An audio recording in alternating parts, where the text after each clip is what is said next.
yang sekarang sudah beroperasi ialah makanan-makanan ruji yang selalu menjadi pilihan pada waktu pagi dan waktu tengah hari. Contohnya nasi lemak yang lauknya ialah ikan bilis goreng, telur rebus separuh dan juga sambal. Boleh dijual pada harga RM2 kerana semasa kami membangunkan inisiatif ini, kita sudah kaji sebenarnya berapa kos dan kos-kos lain yang terlibat. Jadi bila kita tanggung dengan kita menyediakan mesin vending contohnya, kita tanggung sewa, kita tanggung elektrik kerana dia tak perlu bayar elektrik, dia tidak ada pekerja, dia hanya siapkan sebenarnya pada harga RM2, margin keuntungan itu masih ada dan peserta-peserta ini berjaya menjana pendapatan antara RM2,000 ke RM2,500 sebulan bersih. Maksudnya dia mendapat jualan antara RM3,000 ke RM4,000 sebulan. Jadi sebab yang selalunya mahal itu ialah perkara-perkara lain macam sewa, macam pekerja dan lain-lain kan. Jadi ini adalah sebahagian daripada contoh-contoh pendekatan serampang pelbagai mata yang diambil oleh kerajaan sekarang.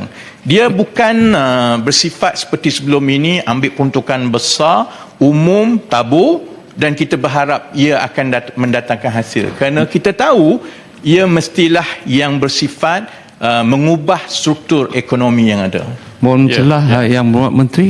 Terima kasih Datuk Seri Yang di-Pertua. Nasi lemak yang disebutkan tadi harganya RM1.50 je. Yang nasi lemak yang disebutkan tadi sudah naik harga kepada RM2. Semalam saya makan RM1.50 je. Telur setengah dengan ikan bilis, saya makan RM1.50. Sekarang sudah jadi RM2. Pendapat penjelasan. Terima kasih. Bagus Yang Berhormat Senator timbulkan perkara ini. Ini menunjukkan bagaimana sebenarnya kaedah untuk mengawal dan menyeragamkan harga barang makanan siap itu tidak pernah diamalkan oleh mana-mana kerajaan dalam dunia ini kerana ia perkara yang mustahil kerana setiap barang itu berbeza-beza. Yang dimakan oleh Yang Berhormat tadi memang nasi lemak, tapi mungkin saiznya lebih kecil, daunnya lebih kecil dan ikan bilisnya ikan bilis yang berbeza, sambalnya berbeza. Jadi sebab itu kita serahkan perkara ini kepada pasaran.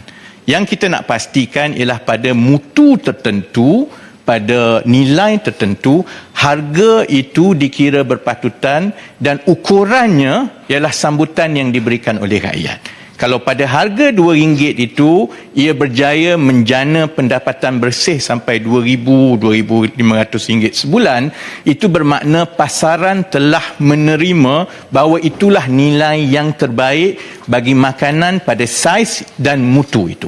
Dan itu juga sebenarnya melambangkan pendekatan kerajaan sekarang dalam menangani masalah-masalah ini supaya ialah pendekatan serampang pelbagai mata selain daripada kita memperbaiki struktur ekonomi dengan menyerahkan seberapa yang banyak kepada daya saing ekonomi negara, bukan campur tangan berterusan kerajaan. Ia juga menyelesaikan perkara-perkara lain seperti menambah pendapatan kumpulan sasar iaitu miskin B40 dan juga miskin tegar.